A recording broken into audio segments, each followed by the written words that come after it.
نحمده ونصلي على رسوله الكريم اما بعد فاعوذ بالله من الشيطان الرجيم بسم الله الرحمن الرحيم رب اشرح لي صدري ويسر لي امري واحلل عقدة من لساني يفقهوا قولي ولقد خلقناكم ثم صورناكم ثم قلنا للملائكة اسجدوا لآدم فسجدوا إلا إبليس لم يكن من الساجدين قال ما منعك ألا تسجد إذ أمرتك قال أنا خير منه خلقتني من نار وخلقته من طين قال فاهبط منها فما يكون لك أن تتكبر فيها فاخرج إنك من الصاغرين قال أنظرني إلى يوم يبعثون قال إنك من المنظرين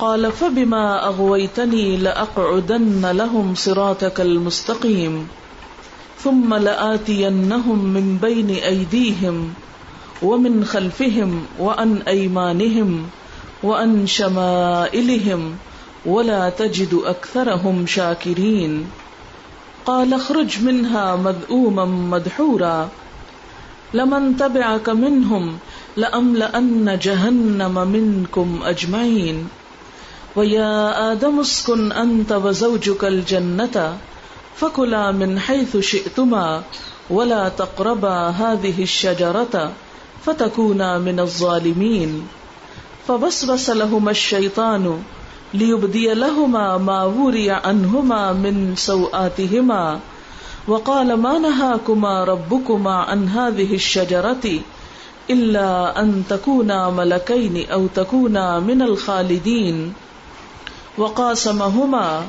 وقاسمهما إني لكما لمن الناصحين فدلاهما بغرور فلما ذاقا الشجرة بدت لهما سوآتهما وطفقا يخصفان عليهما من ورق الجنة وناداهما ربهما ألم أنهكما عن تلكما الشجرة وأقل لكما إن الشيطان لكما عدو مبين قالا ربنا ظلمنا أنفسنا وإن لم تغفر لنا وترحمنا لنكونن من الخاسرين قال اهبطوا بعضكم لبعض عدو وَلَكُمْ فِي الْأَرْضِ مُسْتَقَرٌّ وَمَتَاعٌ إِلَى حِينٍ قَالَ فِيهَا تَحْيَوْنَ وَفِيهَا تَمُوتُونَ وَمِنْهَا تُخْرَجُونَ صدق اللہ العظیم۔ شروع کرتی ہوں اللہ کے نام سے جو بے انتہا مہربان نہایت رحم فرمانے والا ہے۔ اور البتہ تحقیق ہم نے تم کو پیدا کیا، پھر ہم نے تمہاری صورت بنائی، پھر ہم نے فرشتوں سے کہا کہ آدم کو سجدہ کرو، تو ان سب نے سجدہ کیا سوائے ابلیس کے، وہ سجدہ کرنے والوں میں شامل نہ ہوا۔ اللہ تعالیٰ نے اس سے پوچھا تجھے کس چیز نے روکا کہ تو سجدہ نہ کرے جبکہ میں نے تجھ کو حکم دیا تھا؟ بولا میں اس سے بہتر ہوں، مجھے تو نے آگ سے پیدا کیا اور اس کو مٹی سے بنایا۔ فرمایا بس اتر جا، تمہارے لیے یہ جائز نہیں کہ تم یہاں تکبر کرو، نکل جاؤ، یقیناً تم ذلیل ہونے والوں میں سے ہو۔ بولا مجھے اس دن تک مہلت دی جائے جب سب لوگ دوبارہ اٹھائے جائیں گے۔ فرمایا یقیناً تو مہلت دیے جانے والوں میں سے ہے۔ بولا کیونکہ تو نے مجھ کو گمراہ کیا تو میں بھی ضرور تیرے سیدھے راستے پر ان کے لیے بیٹھ جاؤں گا، پھر میں ضرور آؤں گا ان کے سامنے سے اور ان کے پیچھے سے اور ان کی دائیں جانب سے اور ان کی بائیں جانب سے، اور تو ان کی اکثریت کو شکر گزار نہ پائے گا۔ فرمایا نکل جا یہاں سے، مذمت زدہ، دھتکارا ہوا، ان میں سے جو بھی تیری پیروی کرے گا میں ان سب سمیت جہنم کو ضرور بھر دوں گا۔ اور اے آدم رہو تم اور تمہاری بیوی جنت میں، پھر کھاؤ جہاں سے تم دونوں چاہو، اور اس درخت کے قریب نہ جانا ورنہ ظالموں میں شمار ہوگے۔ پھر شیطان نے ان کے دل میں وسوسے ڈالے تاکہ ان کے جسم کے وہ قابل شرح حصے جو ایک دوسرے سے چھپائے گئے تھے ان کو ایک دوسرے کے سامنے کھول دے، اور کہنے لگا تمہارے رب نے تمہیں نہیں روکا اس درخت سے مگر اس لیے کہ کہیں تم فرشتے نہ بن جاؤ یا کہیں تم ہمیشہ رہنے والوں میں سے نہ ہو جاؤ۔ اور ان کے سامنے قسمیں کھانے لگا کہ میں تو تمہارے خیر خواہوں میں سے ہوں، پھر آہستہ آہستہ دھوکے کے ساتھ اس نے ان کو پھسلا لیا. پھر جب دونوں نے درخت کا پھل چکھا تو ان کے سطر ایک دوسرے کے سامنے کھلنے لگے اور وہ اپنے جسم پر جنت کے پتے چپکانے لگے. ان کے رب نے ان کو پکارا, کیا میں نے تمہیں اس درخت سے روکا نہ تھا اور میں نے تم کو کہا نہ تھا کہ شیطان تمہارا کھلا دشمن ہے؟ وہ دونوں بول اٹھے, اے ہمارے رب, ہم نے اپنی جانوں پر ظلم کیا. اگر تو نے ہم کو معاف نہیں کیا اور ہم پر رحم نہیں فرمایا تو ہم ضرور خسارہ پانے والوں میں سے ہو جائیں گے. فرمایا, اتر جاؤ, تم میں سے باز کے دشمن ہو اور تمہارے لیے زمین میں ٹھہرنا ہے اور ایک وقت تک فائدہ اٹھانا ہے. فرمایا, اسی میں تم زندہ رہو گے, اسی میں تم کو موت آئے گی اور اسی سے تم پھر نکالے جاؤ گے. اس وقت میں نے آپ کے سامنے سورۃ الاعراف جو 8ویں سپارے کی سورت ہے اس کی آیت نمبر 11 سے لے کر 25 تک پڑھا ہے اور اس کا ترجمہ بھی آپ کے سامنے ہے. اللہ سبحانہ وتعالی ہم سب کو ہماری تخلیق کے بارے میں, ہماری پیدائش کے بارے میں اور اس دنیا میں ہمیں پیش آنے والے امتحان کے بارے میں بتا رہے ہیں. بات یہ ہے کہ جو انسان ہوش سنبھالتا ہے تو ایک خیال اس کو ضرور آتا ہے کہ مجھے کس نے بنایا. آپ نے دیکھا ہوگا کہ بچے جب بولنے کا آغاز کرتے ہیں یا بالکل شروع میں بولنے لگتے ہیں تو ہر چیز کے بارے میں پوچھتے ہیں, یہ کیا ہے, یہ کیا ہے, یہ کیا ہے. پھر تھوڑا اور سمجھدار ہوتے ہیں تو پوچھتے ہیں یہ کس نے بنایا ہے, یہ کس نے بنایا. تو اسی طرح ہر بچہ جب شعور کی حالت کو پہنچتا ہے تو اس کو یہ خیال ضرور آتا ہے کہ مجھے کس نے بنایا ہے. چونکہ الحمدللہ ہم سب مسلمان ہیں, ہم سب کو بچپن سے ہی بتا دیا گیا ہم سب کو اللہ تعالیٰ نے بنایا ہے. پھر اسی طرح زمین, آسمان, سورج, چاند, ستارے, ہر وہ چیز جو انسان کو نظر آتی ہے اس کے بارے میں اس کو بتایا جاتا ہے کہ یہ سب کچھ تمہارے لیے اللہ تعالیٰ نے بنایا ہے.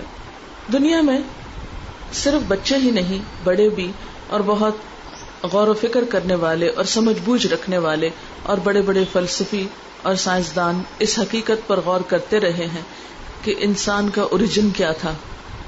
کیا انسان بحیثیت انسان کی دنیا میں آیا ہے یا یہ پہلے کچھ اور تھا, پھر آہستہ آہستہ ایوولوشن ہوتا گیا اور انسان بنا. قرآن ہمیں بتاتا ہے کہ اللہ تعالیٰ نے خود اپنے ہاتھوں سے ہم کو بنایا ہے. ہم کسی بندر کی اولاد نہیں ہیں اور نہ ہی ایوولوشن کے نتیجے میں انسان بنے ہیں. انسان کو انسان ہی کی شکل میں پیدا کیا گیا. وَلَقَدْ خَلَقْنَاكُمْ, اور البتہ تحقیق ہم نے تم کو پیدا کیا. ایک اور جگہ پر اللہ تعالیٰ فرماتے کہ میں نے اپنے ہاتھ سے بنایا, یعنی انسان کو باقی تمام مخلوق پر فوقیت اور فضیلت بخشی, عزت بخشی. وَلَقَدْ كَرَّمْنَا بَنِي آدم, بنی آدم کو ہم نے عزت عطا کی, اس کے لیے ہر چیز مسخر کی. باقی ساری نعمتیں انسان کے لیے بنائی گئیں, لیکن انسان کو اللہ تعالیٰ نے عقل اور شعور دے کر خاص طور پر اسے احسن تقویم بنایا گیا, اور اللہ تعالیٰ نے دراصل اس کو اپنی عبادت کے لیے بنایا تھا. جیسا کہ ایک اور جگہ پر آتا ہے کہ وَمَا خَلَقْتُ الْجِنَّ وَالْإِنسَ إِلَّا لِيَعْبُدُونَ, کہ میں نے جن و انس کو اپنی عبادت کے لیے پیدا کیا, یعنی باقی چیزوں کو انسان کی خدمت کے لیے اور انسان کو اپنی عبادت کے لیے. تو یہاں بھی اللہ تعالیٰ فرماتے ہیں کہ ہم نے تم کو پیدا کیا, ثُمَّ صَوَّرْنَاكُمْ, پھر ہم نے تم کو صورت دی. یعنی انسان کی جو شکل و صورت ہے, انسان کا جو حال حلیہ ہے, یہ خاص طور پر اللہ تعالیٰ نے انسان ہی کو دیا ہے اور دوسری کسی مخلوق کو یہ خوبصورتی عطا نہیں کی. آپ نے دیکھا ہوگا کہ بہت سے پرندے جو ہیں ان کے پر بہت خوبصورت ہوتے ہیں, بہت رنگا رنگ کے ان کے فیدرز ہوتے ہیں اور بہت خوبصورتی ہوتی ہے ان کے اندر, لیکن ان کی بھی شکل و صورت, ناک نقشہ وہ نہیں جو انسان کو ملا. اسی طرح کچھ جانوروں کے اندر, مثلا شیر, چیتا کے اندر بہت طاقت ہے, لیکن اس کے اندر وہ عقل اور سمجھ نہیں جو انسان کے اندر ہے. کچھ جانوروں کی آواز بڑی سریلی ہے, کچھ جانور جو ہیں ان کی نظر بہت تیز ہے کہ وہ اتنے دور تک فاصلے سے اپنے شکار کو دیکھ لیتے ہیں جتنی دور تک انسان اپنی آنکھ سے نہیں دیکھ سکتا. کچھ جانوروں کی سماعت اتنی تیز ہوتی ہے کہ وہ آوازیں تک سن لیتے ہیں کہ جو ہم بہت غور سے بھی خالی کان سے نہیں سن سکتے, اس کے لیے ان کو کئی گنا بڑا کیا جائے تو تب ہم انہیں سن سکتے ہیں. تو اگرچہ انسان سے زیادہ مختلف قوتیں اور جانوروں کو ملی ہیں, لیکن بحیثیت مجموعی انسان کو عقل اور شعور جیسی چیز, انٹلیکٹ اور ذہانت جیسی چیز جو ملی ہے, یہ باقی جانوروں کے پاس نہیں ہے. تو یہ شکل و صورت جو ہے یہ خاص طور پر اللہ تعالیٰ کا ایک انعام ہے. اگر ہم اپنے شکل پر غور کریں تو آپ دیکھیں کہ کس طرح دو آنکھیں ہم کو دی اور دونوں میں کتنی ہارمنی ہے، ایک دوسرے کے ساتھ کس طرح میچ کرتی ہیں. یہ بھی تو ہو سکتا تھا ایک آنکھ بہت بڑی ہوتی اور ایک بہت چھوٹی ہوتی، ایک نیلی ہوتی ایک پیلی ہوتی. اسی طرح ناک کے دو حصے دو طرف ہیں منہ کے، کتنے برابر کے ہیں. پھر ناک کتنی بہترین جگہ پر لگی ہوئی ہے، پورے چہرے کے مقابلے میں ابری ہوئی ہے، لیکن کہیں جوڑ لگا ہوا نہیں ہے. ہم اپنی چائے دانی جب بناتے ہیں تو اس کا جوڑ نظر آ رہا ہوتا ہے یا اس کے بل نظر آ رہے ہوتے ہیں. اسی طرح آپ دیکھیں کہ اللہ تعالیٰ یہ بھی تو کر سکتا تھا کہ سامنے کی طرف منہ بنانے کی بجائے پیچھے کی طرف بنا دیتا. جیسے آپ نے اکثر جانوروں کا دیکھا ہوگا کہ پورا جسم ایک طرف کو ہوتا ہے اور چہرے کی شیپ جو ہے وہ دوسری طرف کو ہے. لیکن اللہ تعالیٰ نے انسان کو بہترین شکل و صورت پر پیدا کیا، بہترین سکن عطا کی. اب دیکھیں تمام جانوروں کے مقابلے میں مثلا مچھلی کی سکن دیکھیں، کچھ جانوروں کی سکن کے اوپر بال ہیں، کچھ کے اوپر کھال ہے، کچھ کے اوپر پر ہیں، لیکن جو سکن انسان کی ہے اس طرح کی سکن کسی اور جانور کو نہیں ملی، اور کتنا خوبصورتی کے ساتھ. پھر آپ دیکھیں کہ ہونٹوں کا رنگ کتنا خوبصورت رکھا. اگر یہی رنگ اگر پھیکا ہوتا یا پیلا ہوتا یا نیلا ہوتا تو انسان کی شکل جو ہے وہ کتنی بھیانک ہوتی. تو بہرحال یہ جو صورت بنائی اللہ تعالیٰ نے اور اس کو خاص طور اپنی طرف منسوب کیا کہ ہم نے انسان کی صورت بنائی، یہ خاص طور پر انسان کو متوجہ کرتی ہے اللہ تعالیٰ کی طرف کہ وہ رب ہم پر کتنا مہربان ہے جس نے ہمارے لیے یہ ساری نعمتیں تیار کی. ثم قلنا للملائکۃ اسجدوا لآدم، پھر ہم نے فرشتوں سے کہا آدم کو سجدہ کرو. صرف اتنا ہی نہیں کیا کہ اچھی شکل و صورت دی، بلکہ اس کے ساتھ ساتھ فرشتوں سے سجدہ بھی کروایا. اس سے بھی پتہ چلتا ہے کہ انسان کو اللہ تعالیٰ نے بہت عزت عطا کی. فسجدوا، تو فرشتوں نے سجدہ بھی کیا، الا ابلیس، سوائے ابلیس کے. لم یکن من الساجدین، وہ سجدہ کرنے والوں میں شامل نہیں ہوا. اب سوال یہ پیدا ہوتا ہے کہ ابلیس تو فرشتہ نہیں تھا، حکم تو فرشتوں کو ہوا تھا، تو ابلیس کہاں سے آ گیا؟ تو تفسیر میں اس کے بارے میں جو وضاحت آتی ہے مختلف مفسرین سے اور علماء کرام سے، وہ یہ ہے کہ ابلیس جو تھا وہ جنات میں سے تھا. جنات کو بھی اللہ تعالیٰ نے اپنی عبادت کے لیے پیدا کیا. ابلیس بہت عبادت گزار تھا. کہتے کہ اتنی زیادہ عبادت کرتا تھا کہ اپنی عبادت کی کثرت کی وجہ سے وہ فرشتوں کا ہم نشین ہو گیا تھا یا ان کا دوست بن گیا تھا. وہ ہر وقت ان کے ساتھ ساتھ رہتا تھا. اسی لیے اللہ تعالیٰ نے جب فرشتوں کو سجدے کا حکم دیا تو یہ بھی چونکہ ان کے ساتھ ہوتا تھا نیکیوں کی وجہ سے، تو اس کو بھی ساتھ ہی حکم ملا تھا. اور یہ کیسے پتا چلا ہے کہ اس کو بھی حکم ملا؟ یہ اگلی ہی آیت سے پتا چلتا ہے. جب اس نے سجدہ نہیں کیا، قالا، تو اللہ تعالیٰ نے فرمایا، ما منعک، تجھے کس نے منع کیا، تجھے کس نے روکا، اللہ تسجدہ، کہ تو سجدہ نہ کرے، اذ امرتک، جبکہ میں نے تجھ کو حکم دیا. تو اس سے پتا چلتا ہے کہ یہ سجدے کا حکم صرف فرشتوں کو نہیں تھا بلکہ اس کے ساتھ ساتھ ابلیس کو بھی ملا تھا. قالا، بولا، انا خیر منہ، میں اس سے زیادہ اچھا ہوں، میں انسان سے بہتر ہوں. گویا اس نے انسان کو اپنے سے حقیر سمجھا اور تکبر میں آ کر یہ بھی بھول گیا کہ میں اللہ کے حکم کا انکار کر رہا ہوں. تکبر نے اس کو اپنی حیثیت بھلوا دی. کہاں یہ کہ کل تک وہ بہت عبادت گزار تھا، لیکن آج جب اس کے اندر انا آئی اور یہ خیال سمایا کہ میں زیادہ اچھا ہوں اور انسان سے بڑھ کر ہوں، تو نتیجہ کیا نکلا کہ اس نے اللہ کی نافرمانی کی.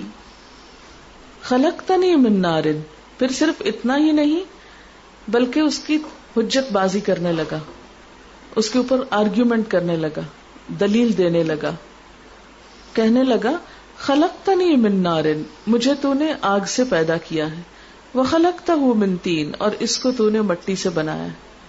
میں چونکہ آگ سے بنا ہوں اس لیے انسان کے مقابلے میں بہتر ہوں، اور انسان تو مٹی سے بنا ہے جو کہ ایک حقیر چیز ہے. حالانکہ اگر دیکھا جائے تو مٹی سے تعمیر ہی تعمیر ہے، اور اس کے مقابلے میں آگ سے تعمیر کم ہے مگر تخریب زیادہ ہے. وہ زیادہ نقصان دیتی ہے بنسبت مٹی کے، کہ مٹی کو اگر آپ کچھ نہیں کہتے وہ آپ کو کوئی نقصان نہیں دیتی. بہرحال قال فاہبط منہا، اللہ تعالیٰ نے فرمایا تو یہاں سے اتر جا. فما یکون لک ان تتکبر فیہا، تمہارے لیے جائز نہیں کہ تم یہاں تکبر کرو. تم بڑا بننا چاہتے ہو، بڑا بننا تمہارا حق نہیں، بڑائی تو صرف اللہ کے لیے ہے. یہاں تو صرف اللہ کا حکم چلتا ہے. اگر تم اپنی مرضی منوانا چاہتے ہو تو اس کے لیے یہاں جگہ نہیں ہے. فخرج، نکل جاؤ، انک من الصاغرین، بے شک تم ذلیل ہونے والوں میں سے ہو. حقیقت یہ ہے کہ جو شخص تکبر کرتا ہے، جو بڑا بنتا ہے، وہ بڑائی اس کے لائق نہیں. تکبر صرف ایک ہستی کے لیے ہے، باقی اگر کوئی بڑا بننا چاہے تو اللہ تعالی کوئی نہ کوئی سبب اس کے چھوٹا ہونے کا پیدا کر دیتے ہیں. تو یہاں بھی اللہ تعالیٰ فرماتے ہیں تو نے بڑا بننا چاہا، فخرج، نکل جاؤ یہاں سے، تو بڑا نہیں، انک من الصاغرین، تو چھوٹوں میں سے ہے. کیونکہ تکبر کون کرتا ہے؟ جو احساس کمتری کا شکار ہوتا ہے، انفیریورٹی کمپلیکس میں مبتلا ہوتا ہے.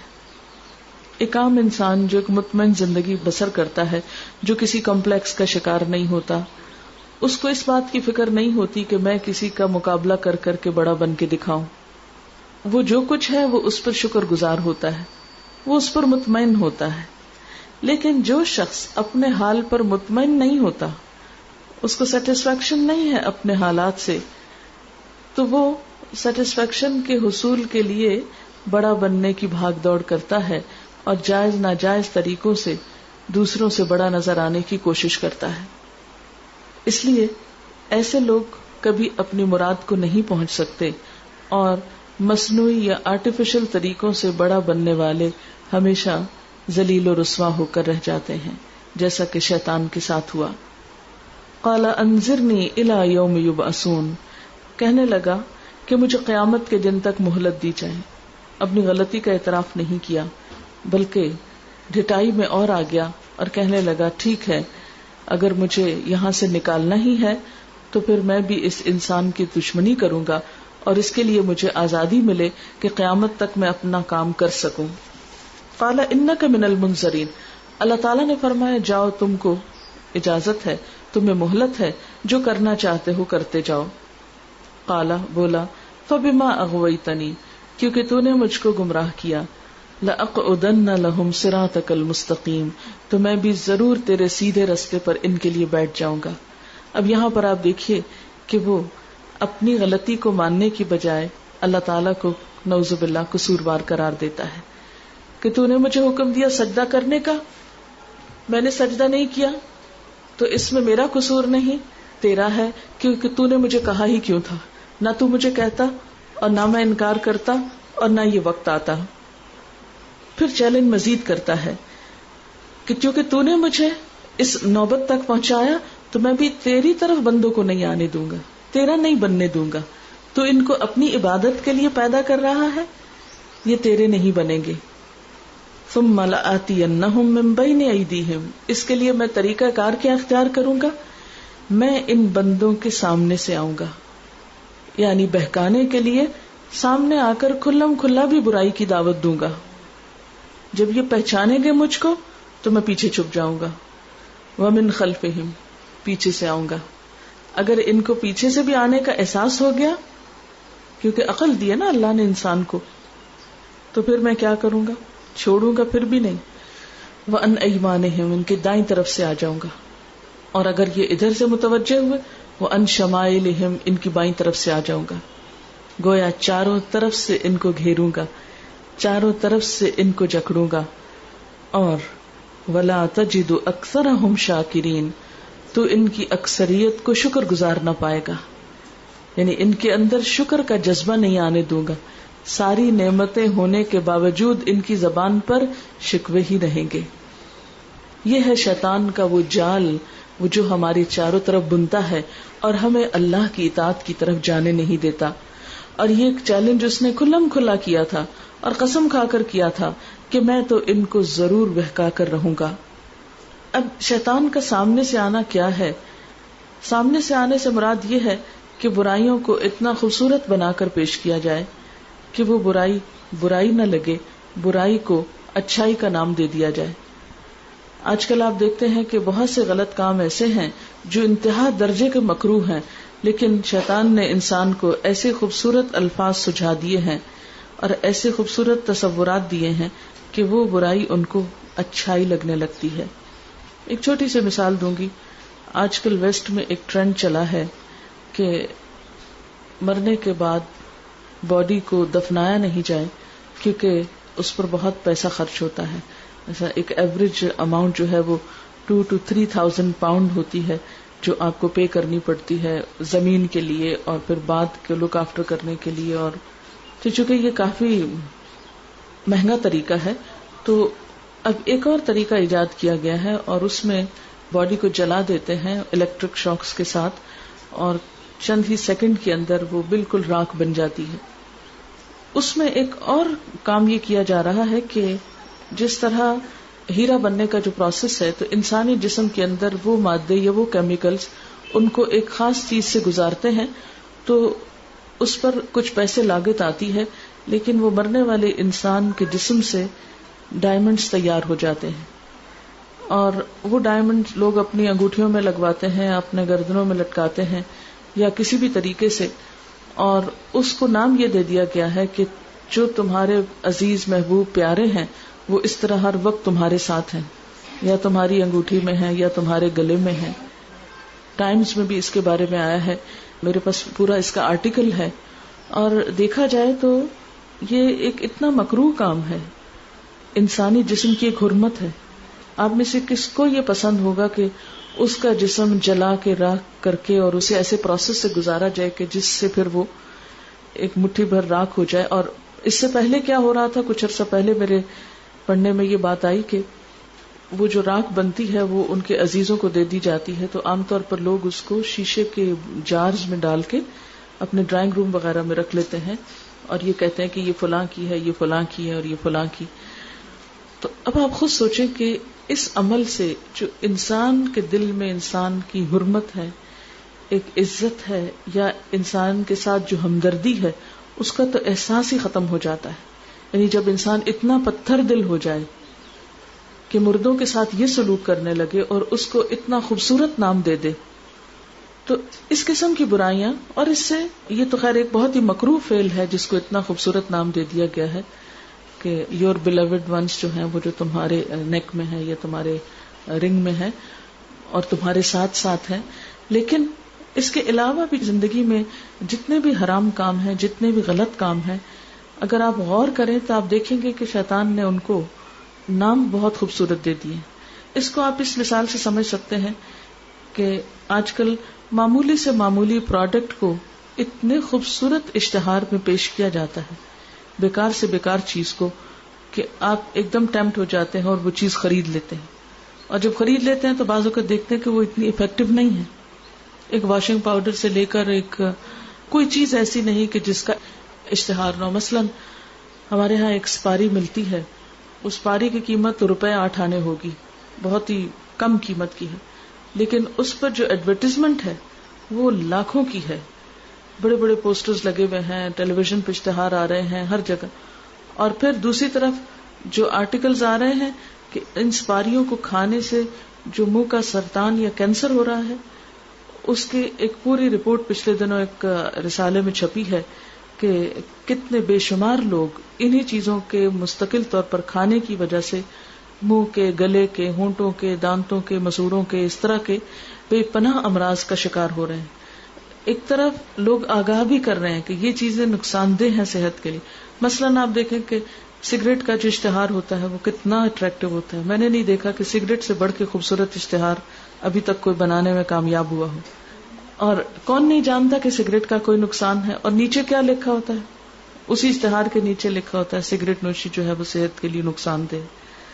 اب آپ دیکھیں کہ ایک نقصان دہ چیز آپ خود مان رہے ہیں کہ یہ نقصان دہ ہے، اور اس کے ساتھ اس کو آپ اتنا خوبصورت انداز میں پیش کر رہے ہیں کہ کون ہے جو اس کے نقصان کو سمجھے یا مانے گا، وہ ایک دم اٹریکٹ ہوگا اس برائی کی طرف.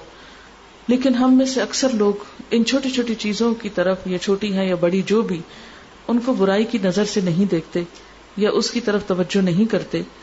بلکہ آپ نے دیکھا ہوگا کہ بچے جب سگریٹ کے عادی ہوتے ہیں تو اس کا طریقہ کیا اختیار کیا جاتا ہے، یعنی بچے صرف اٹریکٹ ہو کر اس کو ٹرائی کرتے ہیں.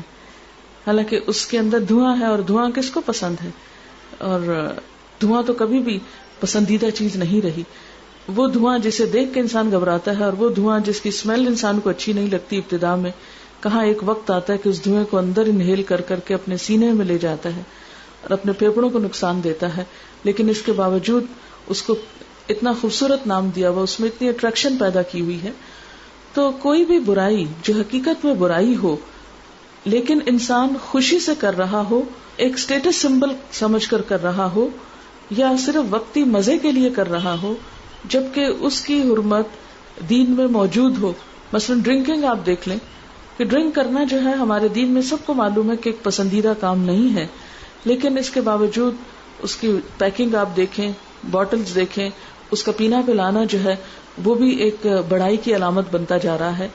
تو یہ جتنی بھی برائیاں ہیں جن کو ہماری عقل کہتی ہے کہ یہ غلط چیز ہے، اس کے باوجود ہم ان کو بہت خوبصورت سمجھ کر کرتے ہیں. تو یہ سب دراصل کیا ہے؟ شیطان کی وہ چال ہے جس سے ہم بے خبر ہو جاتے ہیں کہ وہ برائی کو خوشنما بنا کر پیش کرتا ہے. اور اس طرح کی بہت سی چیزوں پر آپ خود بھی غور و فکر کر سکتے ہیں کہ کون سی ایسی چیز ہے کہ جو ہمارے دین میں منع ہے، جس کو عقل بھی برا کہتی ہے، لیکن ہم سب کرے چلے جا رہے ہیں. مثلا شادی بیاہ کے موقع پر کئی رسمیں ایسی ہو سکتی ہیں کہ جن میں نقصان ہی نقصان ہے، جن کا فائدہ کچھ بھی نظر نہیں آتا، لیکن ہم سب کو وہ بہت اٹریکٹ کرتی ہیں اور ہم خوشی خوشی اپنا مال اس میں لٹاتے ہیں. اسی طرح مرنے پر بہت سی ایسی رسمیں ہیں جن کا کچھ فائدہ نہیں ہوتا، وہ محض ایک رسم ہی ہے. مثلا اگر آپ قبر کے اوپر بے پناہ پھول جا کے رکھ بھی دیں تو مردے کو کیا فائدہ؟ اور قبرستان میں کس کو پھولوں سے غرض؟ وہاں تو سب اپنے اپنے اعمال کے ساتھ قبر کے اندر ہے. اسی طرح جیسے بعض علاقوں میں قبر کو بہت پکا بنانے کا اور اس پہ سنگ مرمر کا رواج ہوتا ہے. اب آپ دیکھیں کہ کئی قبرستان ایسے دیکھنے میں آئے کہ جس میں دور دور تک سنگ مرمر خوبصورت نمونہ پیش کر رہا ہوتا ہے، اور اس کے ساتھ ہی غریبوں کی بستیاں ہوں گی کہ جہاں چھت بھی نصیب نہیں، اور کہاں قبرستان جو ہے وہ سنگ مرمر سے بھر دیا گیا ہے کہ اور کسی کی دفنانے کی جگہ بھی نہ بچے. حالانکہ اسلام میں سب کہیں کہ ہاں ہمارے دین میں یہ ہے کہ قبر پکی نہ بناؤ، سب کو پتا ہے، اور اس کے باوجود جب عمل کی باری آتی ہے تو بالکل دوسرا کام کرتے ہیں. تو یہ اصل میں کیا ہے کہ شیطان ہمارے غلط کاموں کو ہمارے لیے ایسے لاجک کے ساتھ، ایسے خیالات کے ساتھ خوبصورت بناتا ہے کہ ہم اس میں اس طرح ٹریپ ہو جاتے ہیں کہ ہمیں خود بھی خیال نہیں آتا کہ ہم نے کوئی غلطی کی. اور یہ آپ دیکھیں کہ جس انسان کو اپنے گناہ کا احساس ہوتا ہے پھر وہ توبہ کرنے لگ جاتا ہے. توبہ کے لیے شرط ہے کہ گناہ کا احساس ہو کہ میں نے غلط کیا ہے، لیکن جس گناہ کا احساس ہی نہ ہو کہ یہ گناہ ہے، اس پہ توبہ بھی کب ہوگی؟ اس پہ تو توبہ بھی نہیں ہو سکتی. وہ تو ہم ویسا ہی ساتھ لے کے چلے جائیں گے کیونکہ ہم اس کو اچھائی سمجھ کے کر رہے ہیں.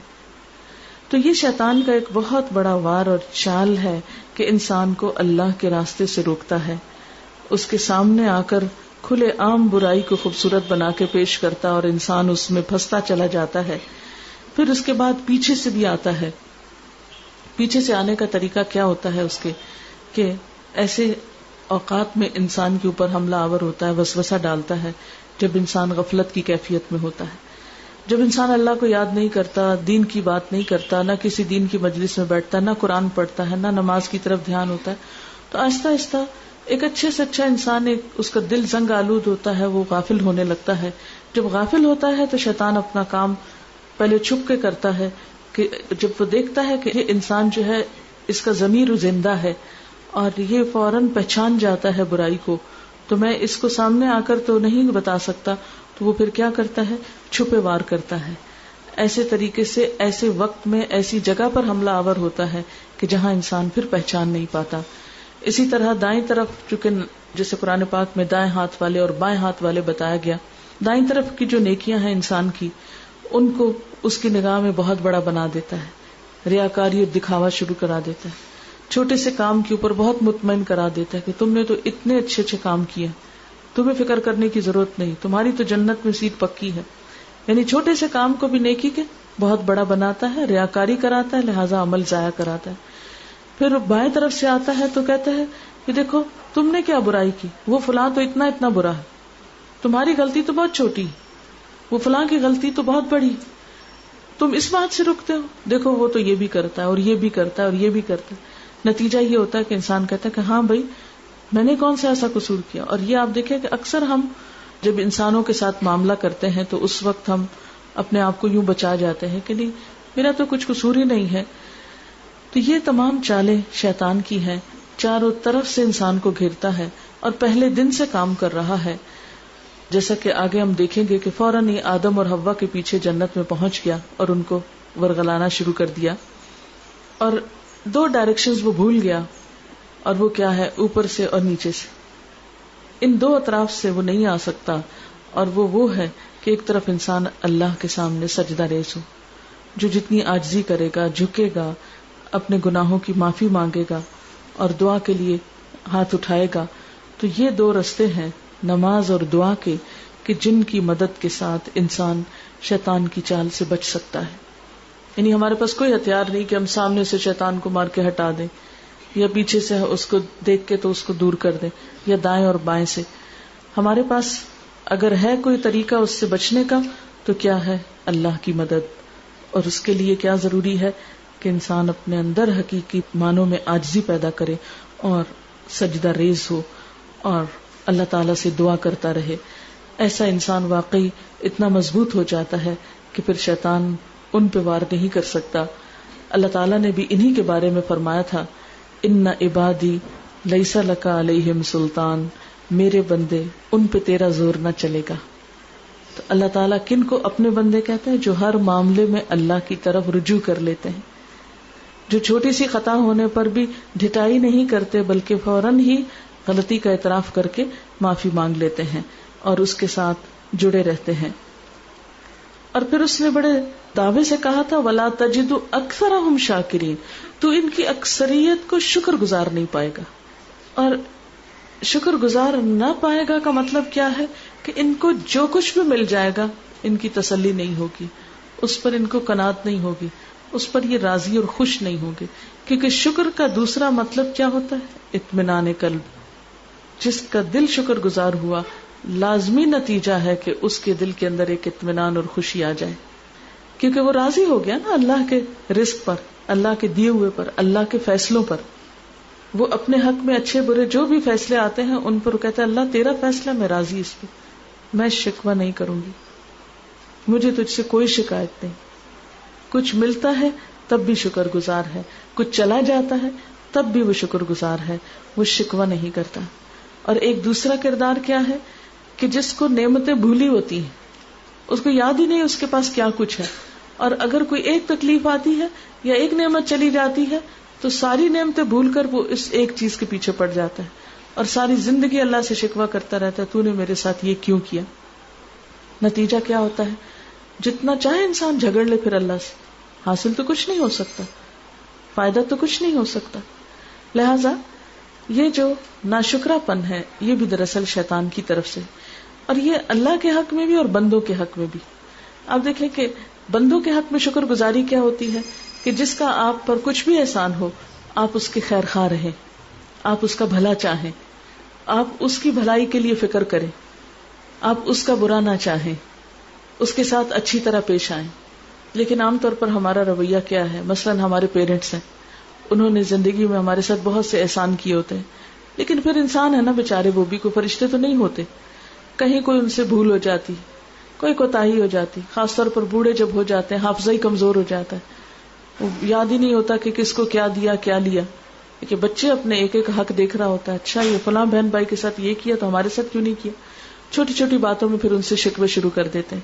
اللہ تعالیٰ نے قرآن پاک میں حکم دیا انشکر لی ولوالدیک, میرے شکر گزار بنو اور اپنے ماں باپ کے شکر گزار بنو. بندوں میں سب سے بڑا شکر گزاری کا جذبہ جس کے لیے ہونا چاہیے وہ ہمارے ماں باپ ہیں, لیکن عام طور پر ہمیں کوئی نہ کوئی شکوہ, کوئی نہ کوئی ناراضگی ان سے چلی رہتی ہے, جس کے نتیجے میں ہم ان کے ساتھ احسان نہیں کر پاتے. حالانکہ قرآن پاک میں اللہ کا حکم ہے وَبِالْوَالِدَيْنِ إِحْسَانًا, اور والدین کے ساتھ احسان کرو. صرف اتنا ہی نہیں کہ اگر انہوں نے اچھا کیا تو تم بھی اچھا کر لو, وہ نہ بھی اچھا کریں تو تمہیں ان کے ساتھ اچھا کرنا ہوگا, احسان کرنا ہوگا. لیکن جو شخص والدین سے شکوہ کرتا رہے وہ کبھی احسان نہیں کر سکتا. اسی طرح پھر شادی کے بعد شوہر چونکہ بیوی کے لیے بہت کچھ کرتا ہے, اس کے لیے گھر بناتا ہے, اس کو پروٹیکشن دیتا ہے, پھر اس سے اس کو اولاد نصیب ہوتی ہے، زندگی میں بہت سی نعمتیں ملتی ہیں. ظاہر ہے کہ جو کچھ ہمارے ماں باپ کے گھر ہمیں ملا تھا، شوہر کے گھر آ کر یقیناً ہمیں بہت کچھ اس میں اضافہ ہوا ہے، لیکن ہمیں کبھی بھی شیطان اس طرف سوچنے نہیں دیتا. سسرال میں آ کر، شوہر کے پاس آ کر ہمیں پیچھے ہی کی یاد دلاتا رہتا ہے، تمہارے ساتھ تو ایسے لاڈ ہوتے تھے، تمہیں تو ماں باپ کے گھر ایسا ملتا تھا، اور یہاں تو تمہیں یہ بھی نہیں ملا، یہ بھی نہیں. وہ باتیں ضرور گنواتا ہے جو ہمیں نہیں ملی ہوتی، لیکن وہ نہیں یاد دلاتا جو ہمیں ملا ہوتا ہے. شوہر کی طرف سے ملنے والی کوئی بھی خوشی ہم کو یاد نہیں رکھنے دیتا. نتیجہ کیا ہوتا ہے کہ ہم ساری زندگی ان کے ناشکرے ہی رہتے ہیں. نبی صلی اللہ علیہ وسلم نے اسی کی طرف اشارہ کر کے فرمایا کہ تم عورتوں کی اکثریت میں نے جہنم میں دیکھی ہے، اور اس کی ایک وجہ یہی بتائی کہ وہ شوہروں کی ناشکری ہوتی ہیں. تم میں سے ایک دنوں تک اپنے ماں باپ کے گھر بغیر شادی کے بیٹھی رہتی ہے، پھر اللہ تعالیٰ اس کو شوہر دیتا ہے، بچے دیتا ہے، زندگی کی نعمتیں دیتا ہے، پھر کوئی ایک بات شوہر کی اسے ناگوار ہوتی ہے تو کہہ اٹھتی ہے کہ میں نے تو تجھ سے کبھی کوئی خوبی دیکھی نہیں. یہی دراصل اس کی ناشکری ہے. یہ اللہ تعالیٰ کو سخت ناپسند ہے کہ ایک شخص اتنی محنت کرتا ہے صبح سے شام تک، اتنا کام کرتا ہے، اتنا تھکتا ہے، سب کچھ کرتا ہے، پھر آخر وہ بھی تو انسان ہے، کوئی کمی کوتاہی ہو ہی جاتی ہے اس سے بھی، یعنی کہ وہ پرفیکٹ ہوتا ہے. ناشکرا پن کیا ہے کہ کسی کے بڑی خیرخواہی اور نیکی کو بھول کر چھوٹی سی غلطی پکڑ لینا اور اس پر اس کو معاف نہ کرنا. اور جو انسان یہ رویہ رکھتا ہے، ایک نیگیٹو سوچ کا مالک ہوتا ہے، وہ کبھی کسی انسان سے بھی راضی نہیں ہو سکتا. یعنی کچھ لوگوں کو آپ نے دیکھا ہوگا، وہ ان کے منہ پہ ہر وقت ہر ایک کے خلاف کوئی نہ کوئی شکایت رہتی ہے. ایسے لوگ دوسروں کی صرف برائیاں چننے پہ بیٹھے ہوتے ہیں، ان کو اپنی برائیاں بھول جاتی ہیں. وہ ہر ایک میں کوئی نہ کوئی نقص نکال لیتے ہیں، ہر ایک میں کوئی نہ کوئی عیب، اور دوسروں کے عیب بیان کر کر کے وہ خوش ہوتے رہتے ہیں اور ہر ایک کو لیٹ ڈاؤن کرتے رہتے ہیں. یہ بھی تکبر کی ایک قسم ہوتی ہے کہ اپنے آپ ہی کو سب کچھ سمجھنا اور دوسرے کی کسی خوبی اور بھلائی کو تسلیم کر کے نہ دینا. تو یہ ایسے لوگ شیطان کے جال میں پوری طرح جکڑے ہوئے ہوتے ہیں، لیکن ان کو احساس ہی نہیں ہوتا کہ وہ کس مشکل کا شکار ہے. اللہ تعالیٰ نے اس کی جب یہ باتیں سنی تو بہت ناراض ہوئے. قال اخرج منها مذءوما مدحورا، فرمایا کہ نکل جاؤ یہاں سے مذمت زدہ، دھتکارے ہوئے. لمن تبعک منہم، ان میں سے جو بھی تیری پیروی کرے گا، لأملأن جہنم منکم اجمعین، تو میں بھی تم سب کو ان سمیت، ناشکر لوگوں سمیت اور یہ تیری پیروی کرنے والوں سمیت جہنم کو ضرور بھر دوں گا. اب آپ دیکھیے کہ یہ کون سی چیزیں ہیں جس پر اللہ تعالیٰ نے فرمایا جو بھی ان میں سے تیری پیروی کرے گا. تو آئیے تھوڑا سا ان آیتوں سے یہ جائزہ لیں کہ شیطان نے کیا کام کیے تھے جن کے بارے میں اللہ تعالیٰ فرما رہے ہیں کہ جو بھی ان میں سے یہ کام کرے گا، تیرے پیچھے چلے گا، تیرے جیسے اعمال کرے گا، ان کو میں تیرے ہی ساتھ پھر پکڑوں گا. سب سے پہلے شیطان کی خرابی ہمیں یوں نظر آتی ہے کہ اس نے سجدے سے انکار کیا تھا، اور یہ انسان کو سجدے سے انکار کیا تھا. ہم جبکہ اللہ تعالیٰ کو سجدے سے انکار کر دیتے ہیں تو پھر ہمارا حال کیا ہوگا؟ یعنی اگر اللہ تعالیٰ اس سے ناراض ہوئے کہ انسان کو سجدہ کیوں نہیں کیا، جو کہ ایک چھوٹا کام ہے بنسبت اس کے کہ اللہ تعالیٰ کو سجدہ کیا جائے، تو جو شخص نماز سے ہی انکار کر دے، میں نہیں پڑھتا، میں نہیں پڑھوں گا، یہ ایک شیطانی کام ہے، ایک شیطانی رویہ ہے. دوسری بات یہ کہ جب اللہ تعالیٰ نے اس سے پوچھا کہ سجدہ کیوں نہیں کیا تو مان لیتا بھی میں نے غلطی ہو گئی مجھ سے، نہیں یہ نہیں کیا. آگے سے تعویلیں شروع کر دی، انا خیر منہ، میں اس سے زیادہ بہتر ہوں. اب آپ دیکھیے کہ یہ جو بات ہے انا خیر منہ، کہ جب اللہ تعالیٰ کا کوئی حکم انسان نہ مانے تو اس پر شرمندگی کے بجائے اس پہ بہانے تلاش کرے اور اس پر تعویلیں کرے اور اس پر آرگیومنٹ شروع کر دے. تیسرا شیطانی رویہ کیا ہے؟ انا خیر منہ، خود کو دوسروں سے بڑا سمجھنا. دنیا میں بہت سے انسان اس فریب کا شکار ہوتے ہیں، اور اس فریب کا عام طور پر شکار کون ہوتے ہیں؟ نمبر 1، جنہیں دنیا میں کوئی نعمت ملی ہوتی ہے، مثلا علم، مال، حسن یا ذہانت، تو وہ کیا کرتے ہیں؟ اپنی اس نعمت کی وجہ سے اپنے آپ کو بڑا سمجھتے ہیں دوسروں سے، اور دوسروں کی کوئی دوسری خیر خواہی اور بھلائی اور خیر ان کے اندر انہیں نظر ہی نہیں آتی. اب دیکھیں کہ جب بھی ہم اپنے آپ کو کسی دوسرے سے کمپیئر کرتے ہیں، اور یہ کمپیریزن کرنے کی عادت ہر انسان میں ہوتی ہے. عام طور پر ہم بیٹھتے ہیں تو 2 لوگوں کو کمپیئر کرنے لگتے ہیں، مائیں عام طور پر بچوں کو کمپیئر کرتی رہتی ہیں، حالانکہ یہ ایک غلط بات ہے. ہر بچہ الگ ہوتا ہے، ہر ایک کے اندر ایک الگ خوبی اللہ تعالیٰ نے رکھی ہوتی جو دوسرے کے اندر نہیں ہو سکتی. ایک ماں کی اولاد میں بہت ڈفرنس ہو سکتا ہے. تو آپ نے دیکھا کہ جو مائیں بچوں کے اندر کمپیریزن کرتی ہیں وہ عام طور پر وہ بچے احساس کمتری کا شکار ہو جاتے ہیں. مثلا اگر آپ یہ کہتے رہیں ایک بچے کو، دیکھو تمہاری بہن اتنا کام کرتی ہے اور تم کچھ نہیں کرتی، دیکھو تمہاری بہن جو ہے اس کا A+ آ گیا اور تم دیکھو کچھ نہیں کر رہے، یہ چیز بچوں کے اندر ایک بہت نفرت بھی پیدا کرتی ہے اور ایک بغاوت پیدا کرتی ہے. کمپیریزن جو ہے اس لیے تو انسان کرے کہ میرے میں کیا اچھائی نہیں، میں کہاں پیچھے ہوں. کیونکہ آپ صلی اللہ علیہ وسلم نے ہمیں کیا سکھایا ہے کہ دنیا کے معاملے میں اپنے سے نیچے والوں کو دیکھو اور دین کے معاملے میں اپنے سے بڑوں کو دیکھو. اگر کمپیریزن کرنا ہی ہے تو نیکیوں اور بھلائیوں میں کرو کہ ہم دوسرے کے مقابلے میں کون سی نیکی نہیں کر رہے. یعنی جب آپ مثلا کسی کو اچھی نماز پڑھتے دیکھیں تو اس وقت اگر آپ خود نہیں پڑھتے تو ضرور سوچیں کہ اللہ مجھے بھی توفیق دے اور میرے اندر یہ خامی ہے کہ میں ابھی ایسی نماز نہیں پڑھتی. مثلا اگر کسی کا اخلاق اچھا ہے تو ضرور سوچیں کہ میرا بھی ایسا ہو جائے تو کتنا اچھا ہے. لیکن یہ نہیں کہ آپ کسی کے ہاتھ میں چوڑیاں دیکھیں تو اس وقت حسرت لے جائیں کہ کاش میرے ہاتھ پر بھی اتنی ہوتی. یہ دنیا کے معاملے میں جو کمپیریزن ہے یہ انسان کے دل کو غم سے بھرتا ہے. نیکی کا جو کمپیریزن ہے، نیکی کے معاملے میں دوسرے کو اپنے سے بڑے کو دیکھنے سے انسان کے اندر اپنے گناہ کا احساس پیدا ہوتا ہے اور نیکی کا پھر شوق بھی آتا ہے. لیکن کبھی بھی اپنی کسی خوبی کو سامنے رکھ کے اور دوسرے کی کسی کمزوری کو سامنے رکھ کے کمپیریزن نہ کریں. ہر انسان میں خوبی بھی ہوتی ہے اور کوئی کوتاہی بھی ہوتی ہے. یہ انصاف کی بات نہ ہوگی کہ ہم اپنی تو اچھائی گنے اور دوسرے کی برائیاں گنے. اس طرح اگر ہم اپنے آپ کو جتوا بھی لیں اپنے دل میں کہ میں زیادہ نیک ہوں اور زیادہ اچھا ہوں، تو ہو سکتا ہے کہ دوسرا آپ سے کہیں اچھا ہو اور آپ کو نظر ہی نہ آ رہا ہو اور اس طرح آپ کا نقصان ہی ہو. تو یہ جو چیز ہے انا خیر منہ، جس انسان کے اندر یہ آتا ہے اس انسان کے تعلقات دنیا میں خراب ہو جاتے ہیں. مثلا ایک عورت اگر شوہر کے مقابلے میں یہ کہتی رہے میں اپنے شوہر سے بہتر ہوں، میرے پاس یہ ڈگری ہے، میرے پیرنٹس ایسے تھے، میرے پاس یہ سکلز ہیں، میں یہ کر سکتی ہوں، میں وہ کر سکتی ہوں، وہ جاب کرتا ہے تو میں بھی کر سکتی ہوں، وہ ڈرائیونگ کرتا ہے تو میں بھی کر سکتی ہوں، وہ ایسا کرتا ہے تو میں بھی یہ کر سکتی ہوں. ایک مقابلے کی کیفیت جو ہمارے معاشرے میں آ گئی ہے، نتیجہ کیا ہوتا ہے، اس کا پھل کیا پایا ہے ہم نے، ہمارے گھروں سے خوشی ختم ہو گئی.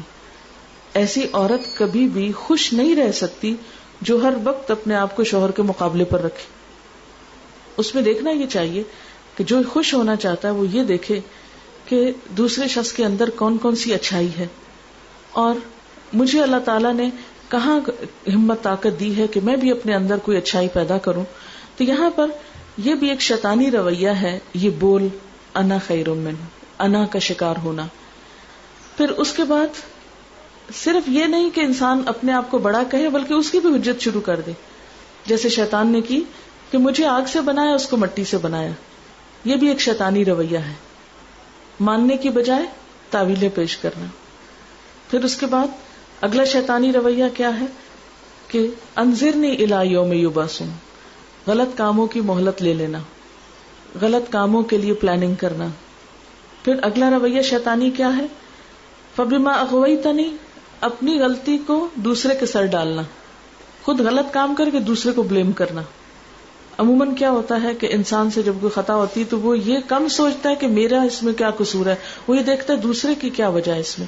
مثلاً اگر میں یہاں سے چل کر آ رہی ہوں اور بیٹھنے سے پہلے میں اس کو گرا دوں یا گر جائے میرے سے لگ کے، تو میں یہ سوچنے کی بجائے کہ میں نے دیکھا کیوں نہیں کہ یہ کہاں ہے، اس کو پیچھے کر کے بیٹھتی، میں یہ کہنا شروع کر دی یہ کیوں رکھا تھا یہاں. جیسے ابھی رکھا تھا آپ کے بولنے کے لیے، آپ نے دیکھا نہیں اور دیکھے بغیر اندھا دھند بیٹھ گئی اور گر گیا اور اب آپ دوسروں کو بلیم کر رہی ہیں.